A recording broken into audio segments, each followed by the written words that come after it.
un autobuz nu urca sus, nu răzbea în sus, știi? Păi ce ne facem, Mărine, zice Veta, lasă dadă, Veto, zice, că e trebuie cu tiliferico. Ulele! Și cu scaunelele legate pe sârma, nu mă spui nici moartă. Taci, fă, că ne facem de râs. Taci, da, să ne facem de râs. Ia-te la ea, tu nu vezi că se suie toată lumea. Auzi, nea, Mărine, zice, dar cum ne suim toți, că pe scaunele nu e de loc decât de 2 inși? Lasă-mă, mititelule, că tu mergi cu mine, zice una. Dar era mai sănătoasă așa decât Marghioala lui Fleașcă. Da, ce vreau să zic, adică avea suta cu bătaie. Ce mai sărea ușor peste suta de chile. E, se suia cu sucă pe un scăunel mai în față, sucă, dar scaunul cam într-o rână.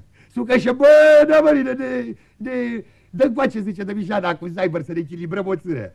Mă, zic, echilibrează-te tu cu oala de sarmale, lasă că dacă scapi Zaibărul jos te omor.